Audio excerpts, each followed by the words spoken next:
when you understand the spiritual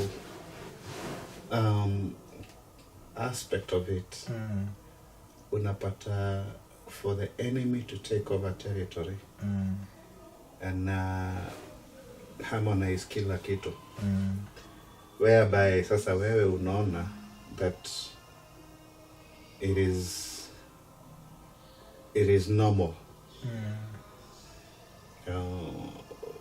As you're saying, there is nothing wrong with the lifestyle. That's what he likes. Alafu unasema, you do you and I do me. You do what makes you happy. And without that understanding, that thing that you think makes the person happy is a form of bondage. Hapo ndio wanajifichia. Because people are comfortable in their shells. Bora usinitoe out of my shell. Wow. I am comfortable. But if anything threatens to take them out of the shell, inakuwa ni vita. You know? And so to crack that mindset, ndio wa macho ifunguke waone, this is not what or who we are. We were meant to be children of God, and so we live as God. Inakuwa ni kazi ya Mungu.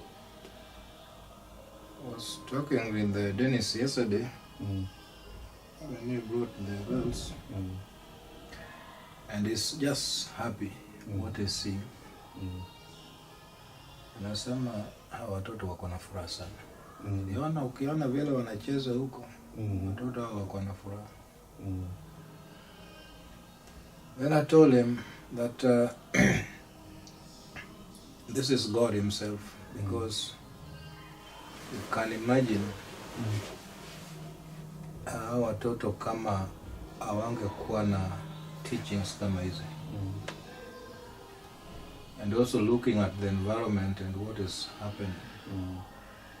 Where I work is like karibu, a big percentage drugs. Unaona imewalemea. And there's a day somebody was asking me, do you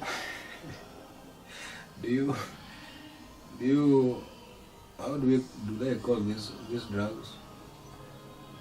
Yeah, do you smoke something like that? Because it is normal. It is normal. They expect you to be like them. Yeah, and I just told her, no, I don't. Have you ever? No. And you see there's a question mark. With time, one of them came and said, you love God. Even without preaching to her, you love God. They see it. Yeah, they see it. Yeah, so, and that is the situation all over.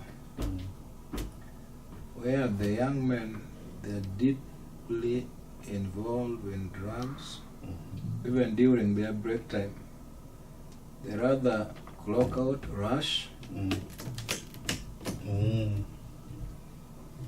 And so, to them it is very normal. Very normal. I mean, hata ukiangalia makanisa, divorce has become very normal.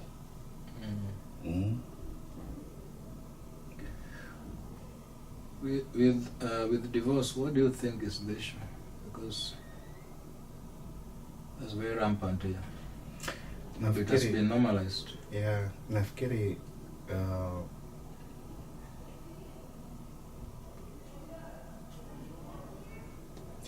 the lifestyle itself is very liberal, meaning everything goes. I think the basis of all things are the principles that have been set in place. Now you see, this country was founded on God. And God was esteemed highly when this country was birthed. And very central principles were being upheld highly. And it was considered a taboo for anything that does not agree with faith. Sasa ukiangalia even the currency, in God we trust, that meant something. But over time, rights became more important than responsibilities. Now, one of the leading principles is pursuit of happiness. There is something called individual. It's the same thing here.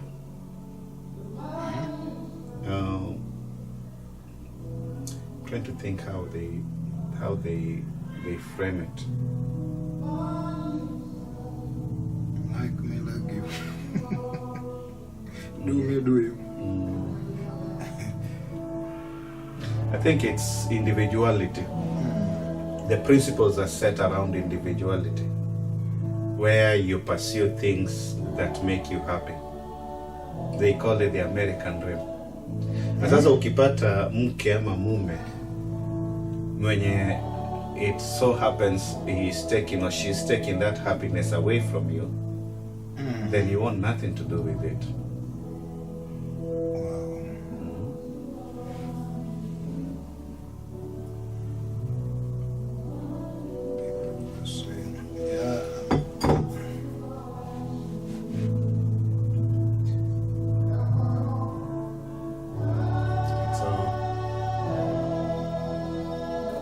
It's a big problem.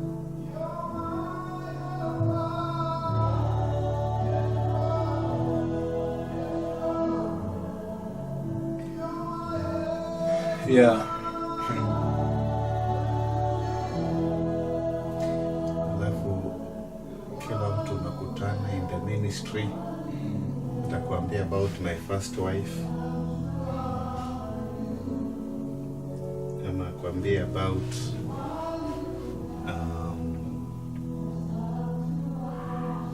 wine.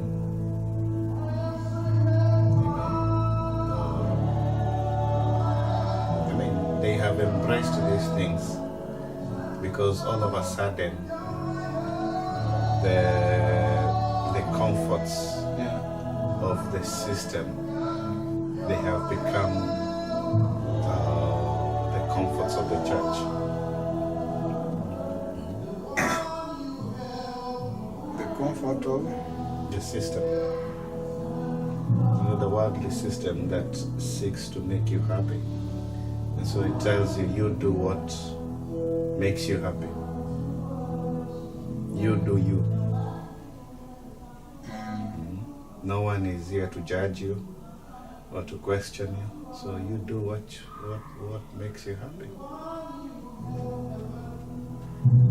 Not knowing that those things that make you happy, they draw you away from God. Because now happiness has become a main pursuit, not joy. And happiness is about what? Events.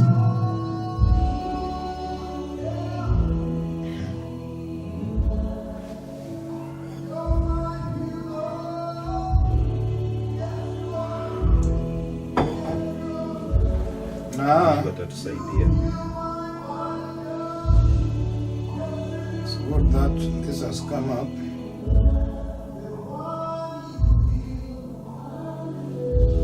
So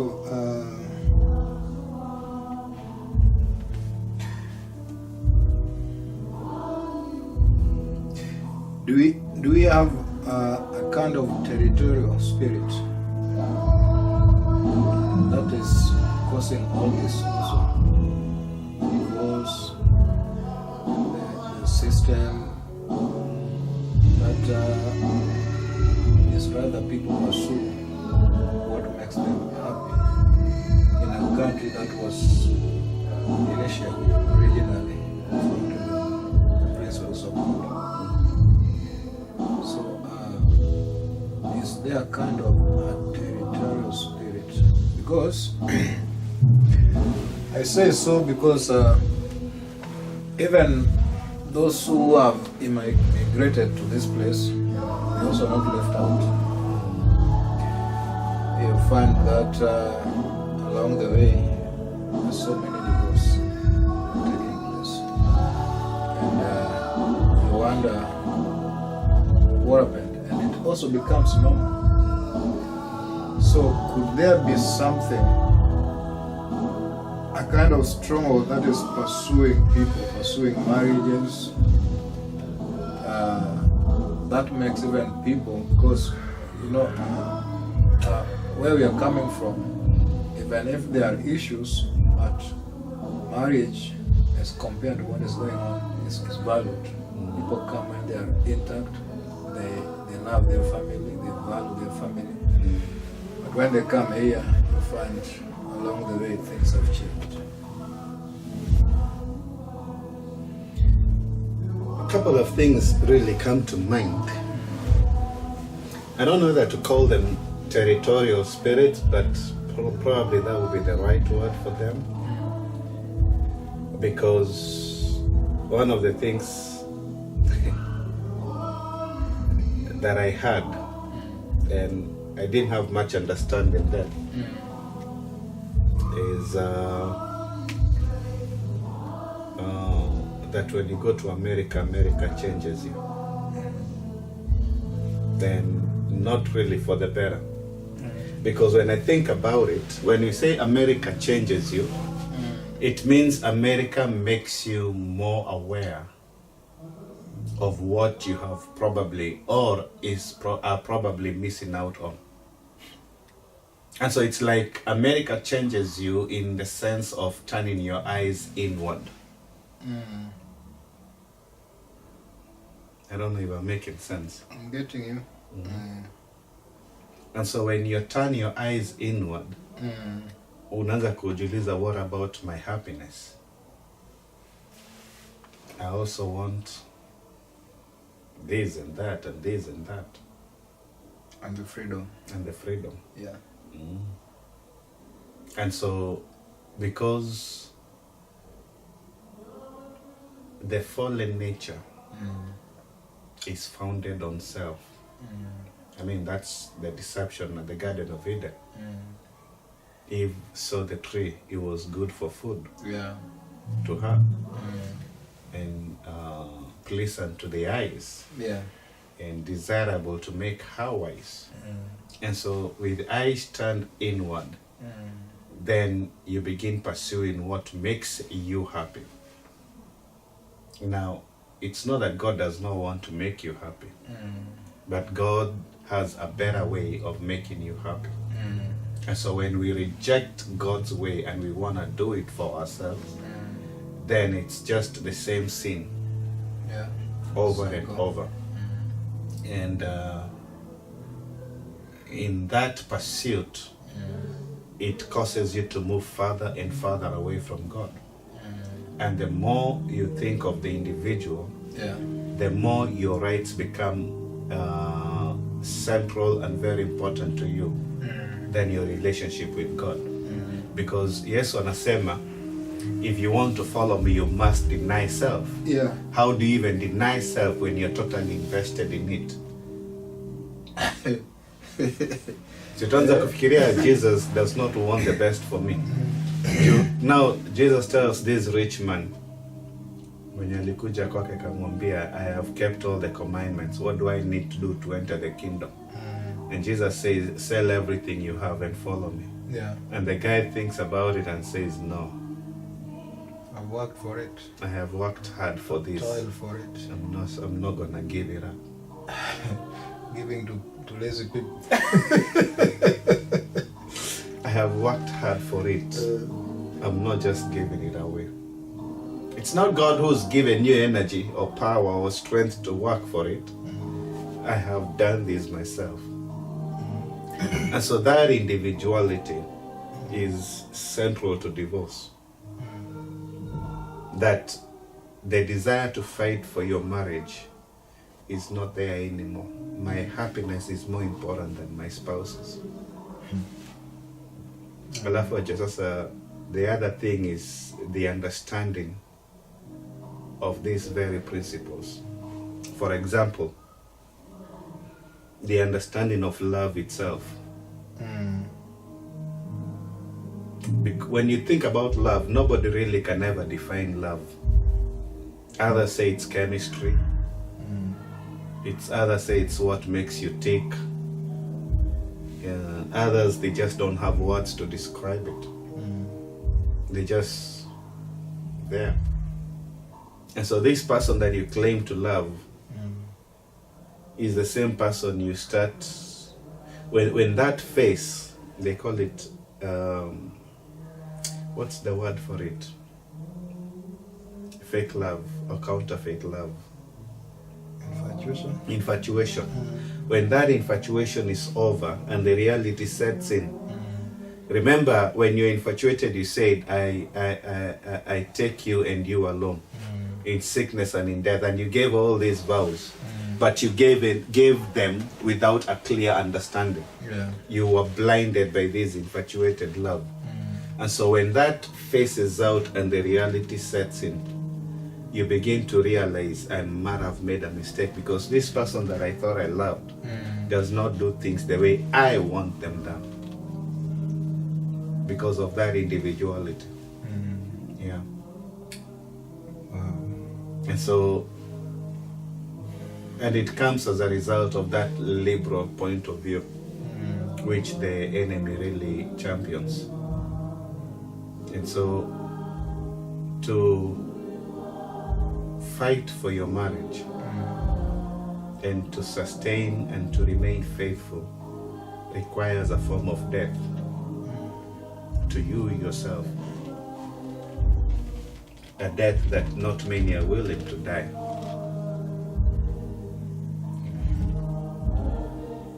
And so a lot of wrong understanding as a result of the fallen nature, you know, and a lot of incorporating the same views of the world in the church itself.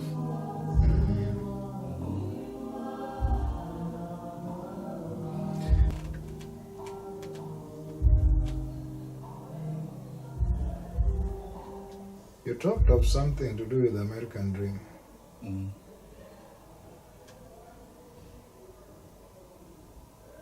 Can you expound? American dream. Can you expound a little bit? The American dream? Yeah, because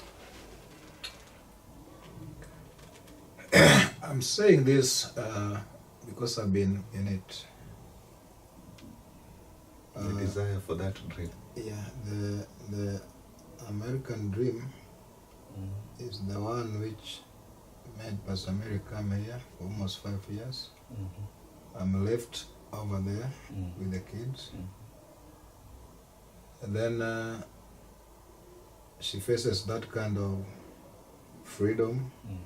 And maybe along that one realizes that, oh, I've lost a lot. I've missed a lot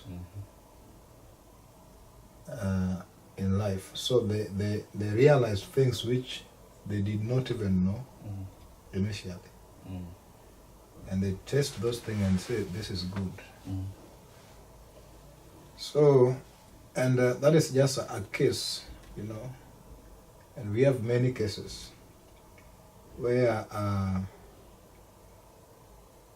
a wife bid bye-bye to the husband at the airport, coming to visit for 6 months, never to return.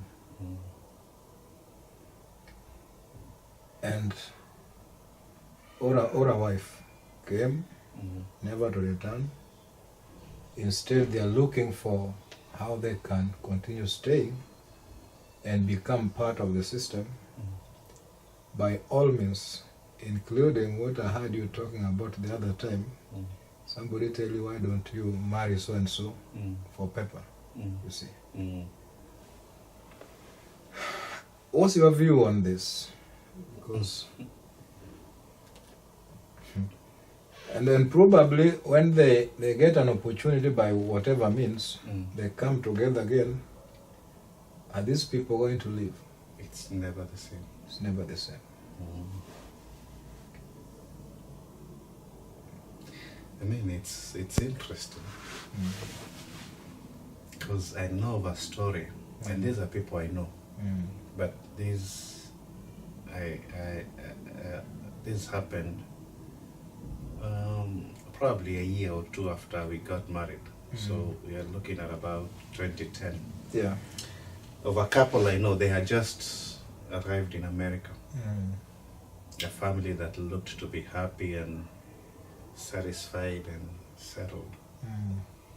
And then after a few months, and in African culture, usually the wife takes care of the husband.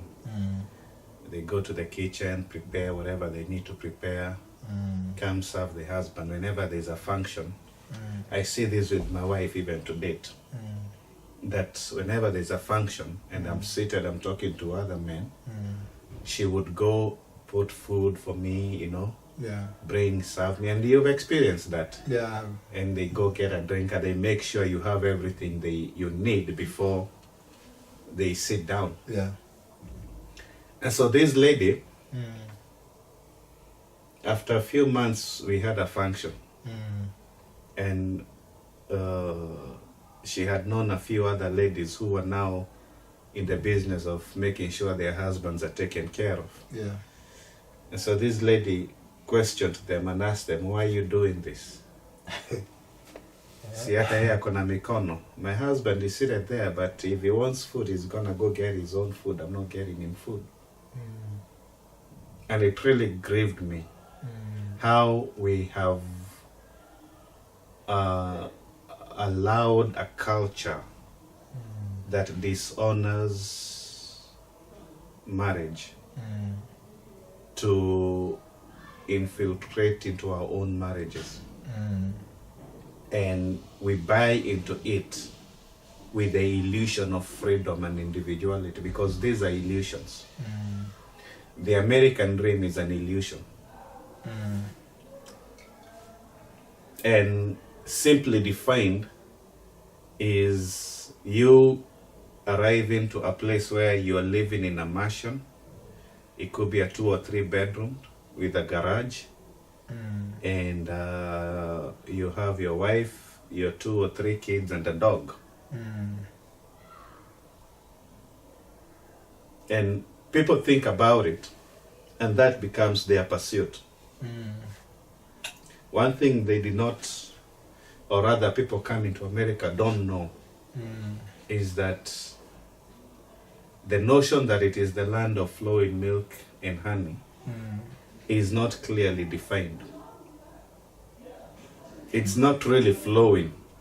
Yes, the opportunities are there, but there is also a cost to it. And so people are willing to pay the cost to pursue something that they cannot quite attain. Because even those who already are living in a house and they have a wife, 2 kids, a dog, and 2 cars parked in a garage, they go through a lot of issues that does not look like a dream. Because the illusion, and probably that's why they call it the American dream, the illusion is that you live in the dream and not experience the reality of it. Because the eyes of a man are never satisfied. So you get to that point, and then you realize, no, I'm not as happy as I want to be. And if there's anything that threatens, especially immigrant marriages, is that illusion of freedom. That I am free to pursue whatever I want. The question that is never asked is at what cost? And some say they are willing to pay whatever cost, as you're saying. They are willing to pay whatever cost it takes to get what they want. Once they get what they want, they realize that's not what they want. or they want more. Ni kama makaratasi. Sasa when you marry for papers, right? And you get them, then what?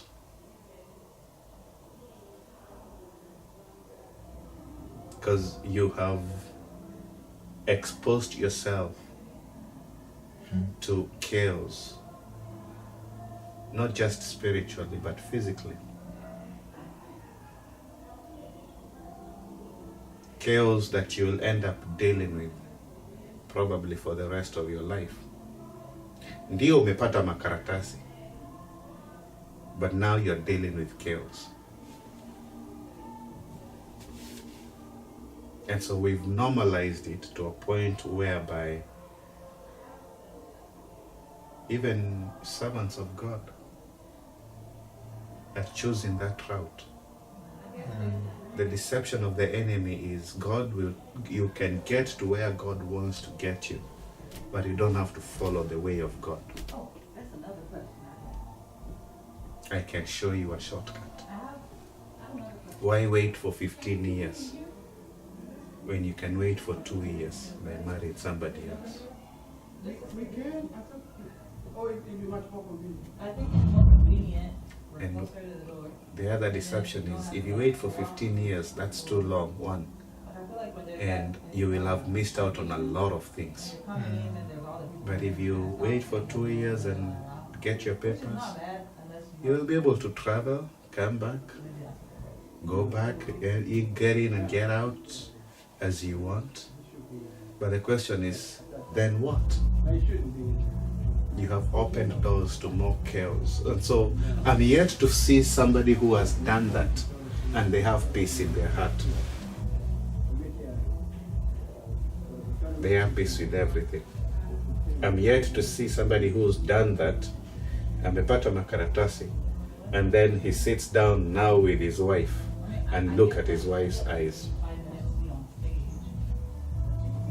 Being on stage feels weird for me. No. It is better to wait. The way of God is better. Because this way, At that time, hata ukipata watoto, it's just a matter of time. I mean, You have produced kids, divorce is coming, these kids get if they finish in a chaotic environment, at 10, and 15, it's just not pretty. But they No. don't finish at 10, 15. They finish But no, this American dream, you said something very important. People go at length to acquire. Anyway, I'm something. But there are people who are satisfied. They have invested back home. They have supported families back home. Husband is over here, the wife is over there. Even the wife who is back home is comfortable because she's getting support. A lot of development going on and investment. But while here, the husband is also comfortable because there's freedom. So to some extent, you find there's a kind of mutual agreement. You stay there, I say Stay here. there, stay here. Whatever you are doing is not the issue here now. You get your freedom, get money. Let's continue. And in that process, the family values have been sacrificed at the altar of freedom and riches. So how do you challenge this who is comfortable? Ako hapa. She has been here for 7 years. The husband is in Kenya. And now you come, you want to challenge her, tell her, I think it's important, to have your family. The children are in Kenya, for example. They are longing to see the mom or the dad, but they cannot. But somehow, people seem to be comfortable.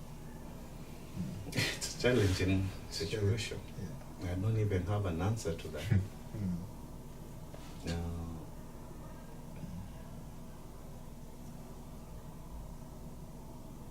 The interesting thing is,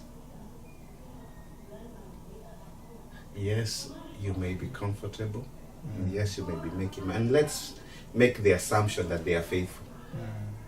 That if it's wife who's here and the husband is at home, that they are not cheating on each other. Let's make that assumption, which is hard. Which is sad. Knowing and understanding the nature of men, Yeah. it is hard because the heart of man longs for fellowship, one-on-one. And if truly you're my wife and we are one, how can you pursue oneness when there's a great divide of geography? That longingness will make me want to look for oneness with somebody else. But let's assume they are faithful. All right? So the wife is here, the husband is at home. Or the husband is here, the wife is at home. And yes, the wife is sending money home, or the husband is sending money home. And there's a lot of development. But you see, now that's a shell. Because you're comfortable. Yeah. You don't know this person. You like what you're receiving, but you don't know this person. How can you be one? It's impossible. Because I'm not connected with you, you are a stranger to me. Yes. I like you from a distance. I don't want you near me.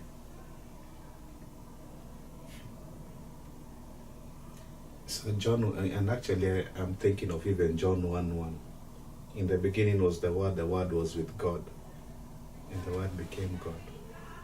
If God and Jesus, the Word, had to be in direct connection with one another, how much more should a husband and a wife? How do you pursue oneness? And there's a great divide.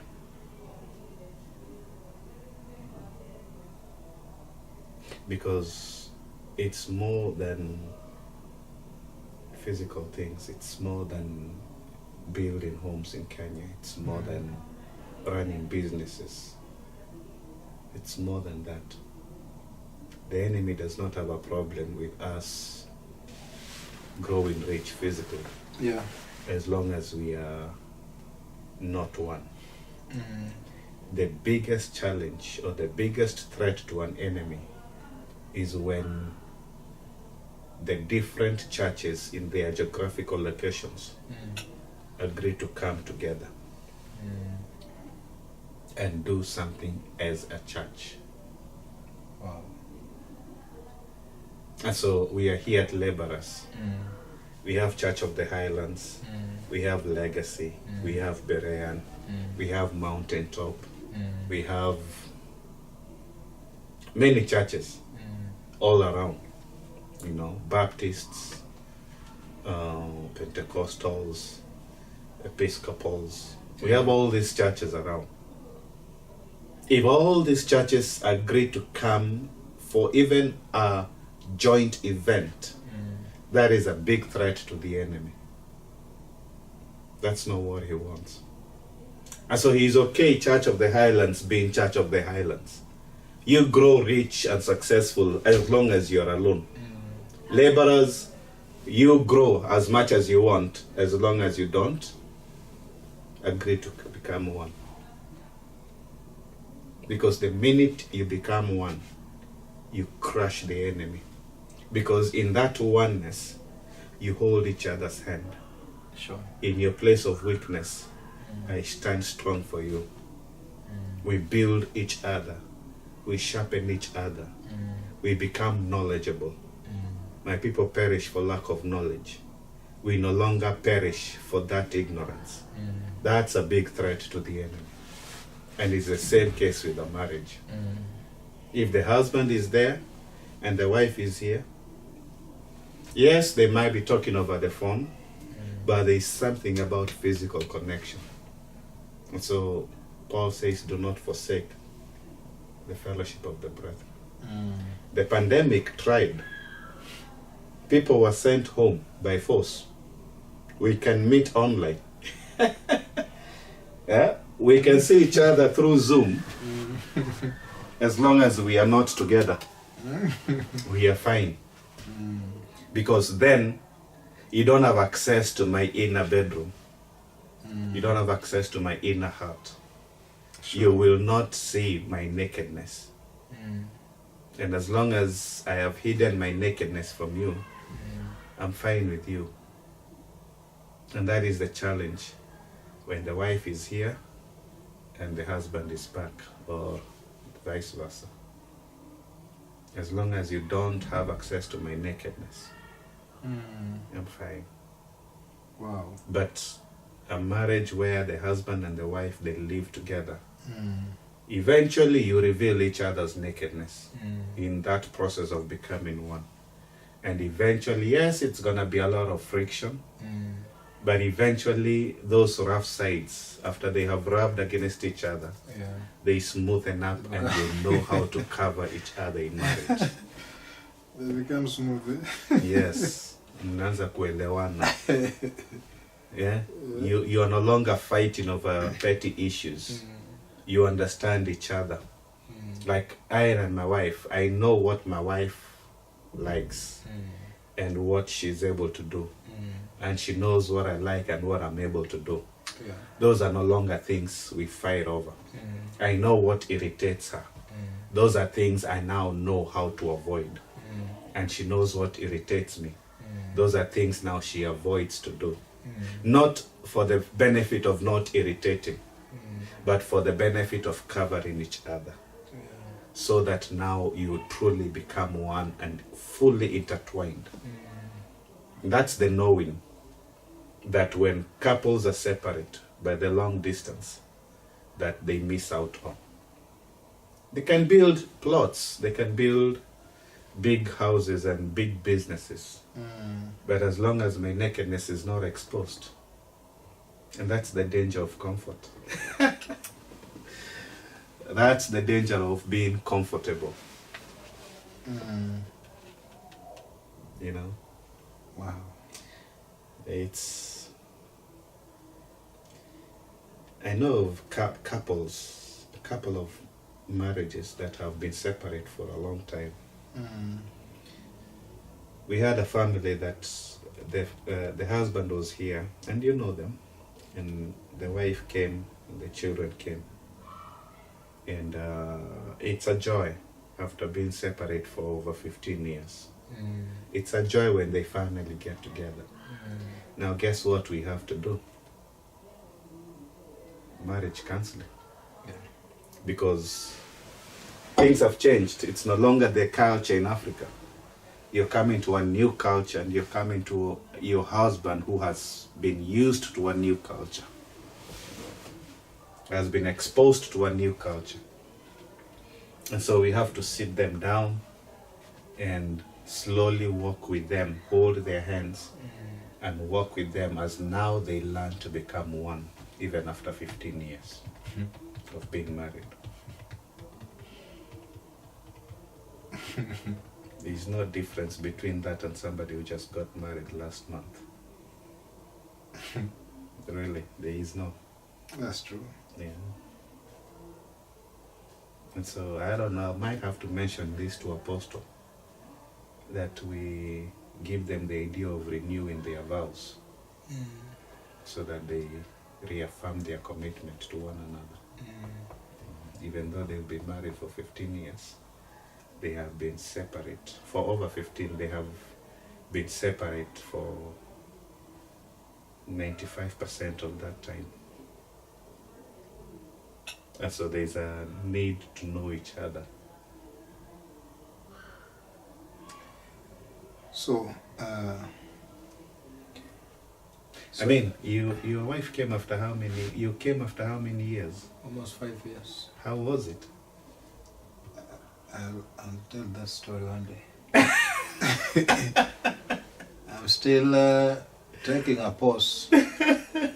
Breathe in, breathe out. I'll breathe out one of these days. Yes. Yeah. I mean, my wife and I, we got married here. That's why I'm interested. Mm. Yeah. That's why I'm interested on this. Ah, yeah. Yeah. My wife and I, we got married here, but we knew each other back home. We had already engaged each other. Not officially, but pretty much it was more of a promissory Yeah. ring that it is you that I've given my life to. And so she came, the difference was one year. 1 year apart. Oh. Yeah. But if that 1 year did a lot of damage to our relationship. Did a lot of damage. Yeah, and it's just 1 year. And we are not even married. So really we are not tied to each other. I am free to go, she is free to go.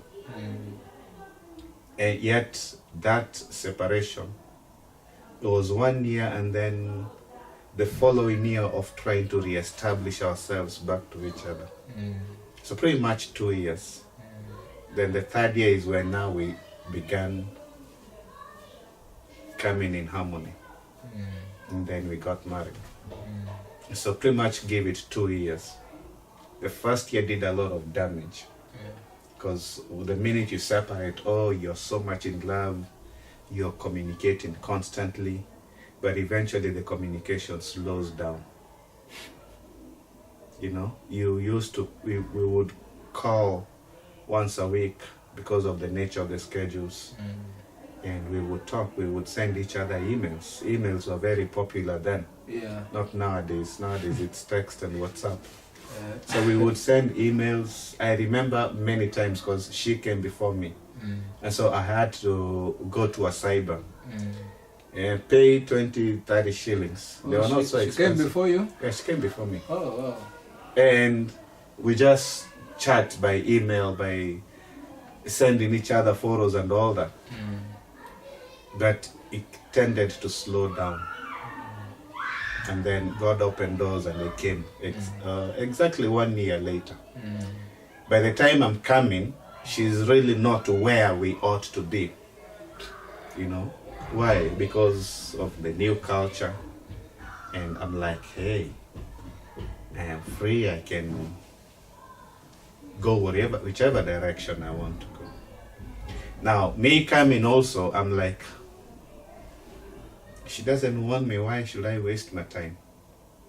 And so that year of me coming, we did not communicate much. But one thing that kept me going is I know when we were back home, God showed me a dream and said, that is your wife. And I shared it with her. And so that's what kept me going. So I kept on pursuing her, even when our relationship was on rocky grounds. And then, of course, God mended our relationship bit by bit. I was in Delaware, she was in Alabama. To a point where she came to Delaware. Not for my sake, but there was a wedding of a neighbor of hers. And so we would, when she came, we would talk, we would share. Those are the times you hear the stories I've always given. We were going for the wedding. I was driving this car that didn't have an AC, and it was raining, and so inside the car was becoming foggy, meaning you cannot see the road. And then we are approaching a T section at a high speed. I had to slam on my brakes, and so on, as in funny things. But that wedding played also a big role in us reconnecting. The fact that we saw each other again after such a long time was very helpful. Now the second time she came to Delaware, was now coming to see me. Wow. Yeah. And so when she came, we spent a good time. It was just about Christmas. That's now when I got clearance. The promissory ring I gave, now I upgrade. Got engaged, Then 1 year exactly, yeah, just about 1 year after that, we got married. Now this is we are approaching our 15 years of marriage. I have never regretted my decision. But imagine 1 year. the damage 1 1 year cost, and yet we were not even married. When it was easy to walk away without any strings attached. How about people who are married?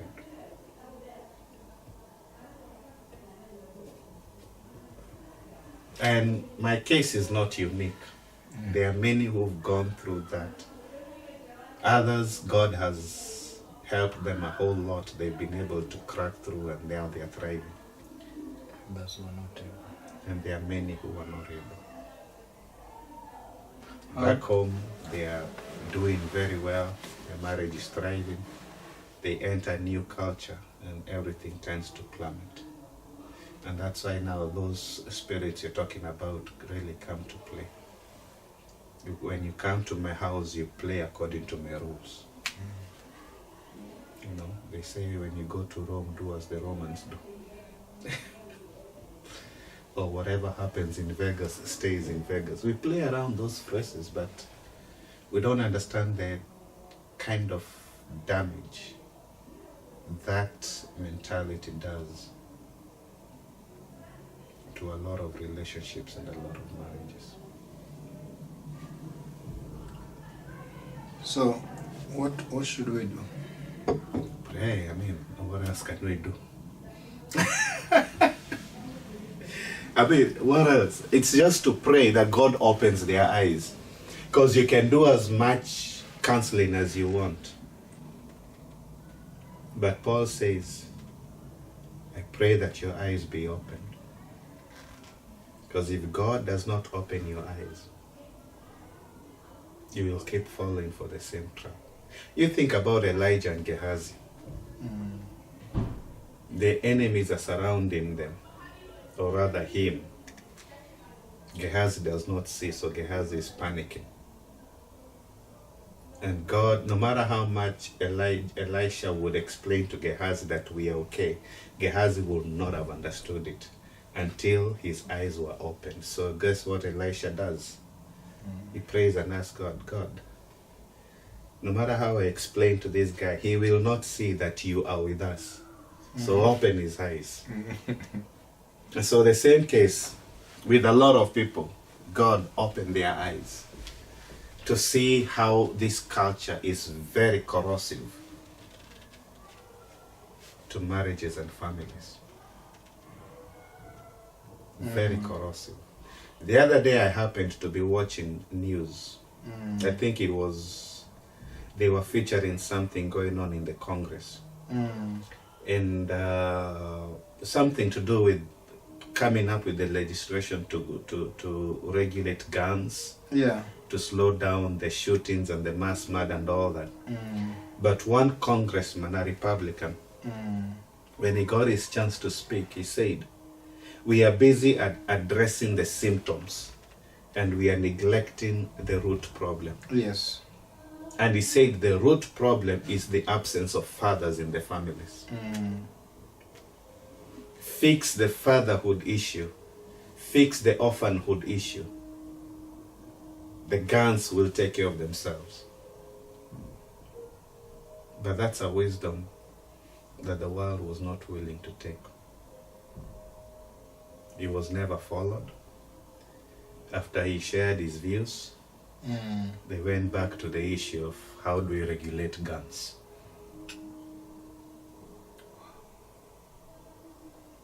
You see?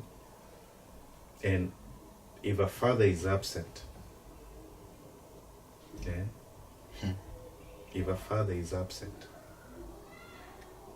how then do you shepherd the flock? God does not shepherd us from a distance. Or rather, I should say, Jesus does not shepherd us from a distance. How can we shepherd our own people from a distance? Wow. So it's a long-distance relationships are very, very slippery, very tricky, that's an open door for the enemy to come in and cause chaos.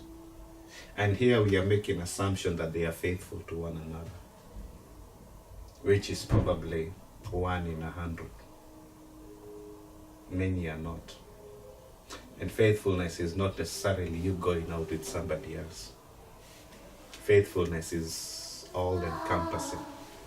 How faithful are you in terms of your emotions? How faithful are you in terms of your finances? How faithful are you in terms of your commitments to your spouse? Because you can be given to something else without necessarily cheating on your spouse, which is still cheating, but sexually cheating, in causing infidelity. I mean, it happens even within marriages. You have your spouse, but your heart is given to your job, or your heart is given to your business, or your heart is given to your children, not your spouse. It's still unfaithfulness. It's only that it takes a different form.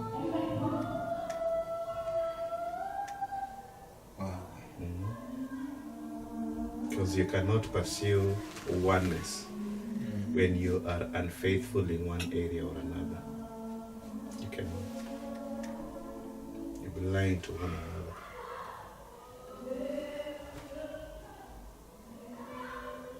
Wow. You've asked me some tough questions. Wow.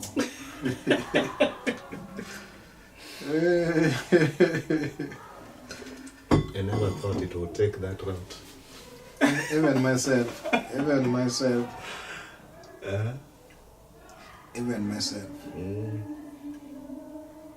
And so, one of the things I did for me in my marriage, because there was a time I would work a whole lot, 16 hours almost every day, including Saturday and Sundays.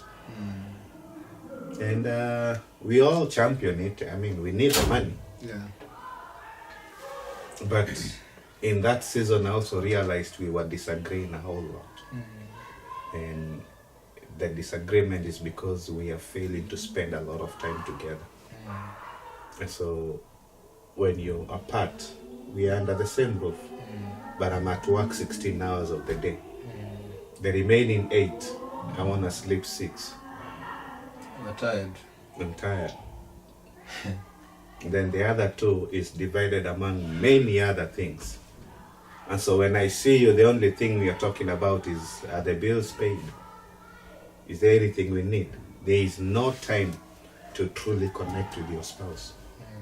And so you find that you're fighting a whole lot. And then I made a decision, not because of that, it was an unconscious decision, but it tended to work towards the right direction. And so I said, I don't want to be working on Sundays. So I cut Sundays off. And then eventually I cut Saturdays and Sundays off. And progressively, I cut off the 16-hour schedules. Yeah. And the same case with my wife. Because the more time you spend together, the more you're able to nurture and pursue oneness. And so it's not just about living under the same roof. It's about intentionally spending time together. And not spending time together to go for movies or to go on vacation or to go for picnics and all that. Although picnics are good, but anything that steals your mind away, like movies. You're with your spouse, but your minds are where? On the big screen. But where you intentionally give yourself to one another and talk and share and play and laugh. That's what's gonna help, and it's gonna help a lot of marriages. But this pursuit of American dream, working 16 hours, and then the remaining time you think you are home but you're not, that's just an illusion. I believe you must be physically together. Because when you're physically together, then I'll be able to know even where you are spiritually. The more I spend time with you, Pastor Evans, the more I know your heart and the more you know my heart. Wow. Lakini the illusion of the green paper leads a lot of us astray. Money will never be enough. It has never been enough in the past. We are not the first and we will not be the last. 50 years from now, money will still never be enough. And so why don't we quit chasing that and we pursue eternal things?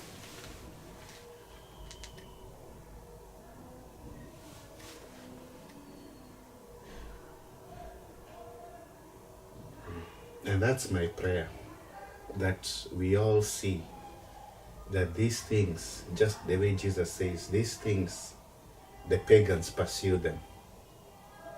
But for you, pursue the things of God, pursue the kingdom of God and His righteousness. The Lord will provide you what is enough for you.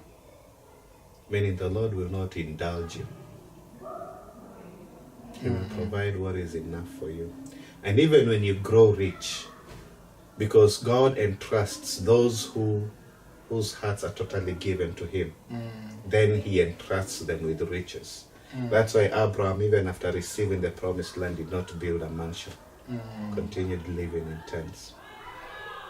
But many, when they receive that, it's time to build a big 17-bedroom house and say, we have arrived. And yes, you build, you finish. And you move in and you live and you realize, I thought I had arrived, not quite. Because then, I want a vacation home in Florida. You get that? I want a house in the mountaintops. Yeah. You get that? I want this, I want, and so there is always the wanting.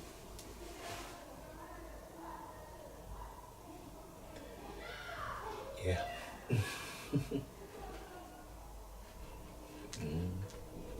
Now that you are very rich in this area, it's more than what I expected. Not that undermining, but it's just a surprise to me. Do you feel you are able to write something on the chasing the American dream? No. Or you feel you've given me enough? Because I've taken some points here, but it can also make a whole difference when yourself you're putting them down. Yeah. Then it becomes Like write a book or something like that?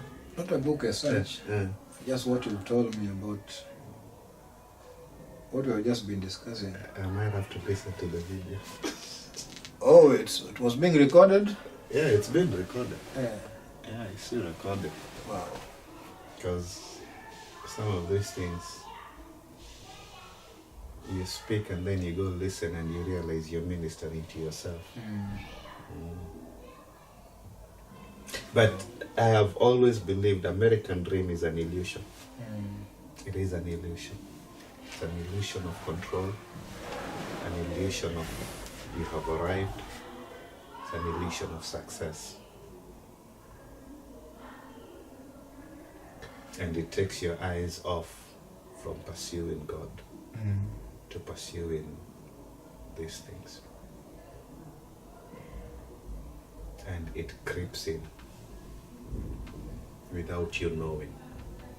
It takes over your household and then it runs your life. I am working to pursue the American dream. Slowly by slowly, it cuts you off from the people who matter most to you. Eventually they want nothing to do with you. Mwache afanye kazi apate pesa zake. Mwache na nyumba yake, mwache na gari yake. Gari sio kila kitu. And so you find you're isolated slowly by slowly. And you get to a point where you find yourself completely desolate. And so truly, Jeremiah 17, I think verse 10, 11, 12, going on. Cursed is the man who disobeys the word of God. They become like a shrub in the desert. And the good things come and they pass by. And he does not see them. I have not the exact wordings, but that line of thought. But a man who trusts in the word of God, he becomes like a tree planted by the riverside. Yeah. That man then becomes waters, or his waters become the waters of healing, and he is able to heal many nations and serve many people. And so there are many shrubs. There are many illusions of success that are like shrubs in the desert, because men have rejected the word of God. The shrub, ukiangalia shrub kwa desert, it is content in the way it is. Everything surrounding it is dryness and wilderness. Hata shrub yenyewe inakaa imekauka.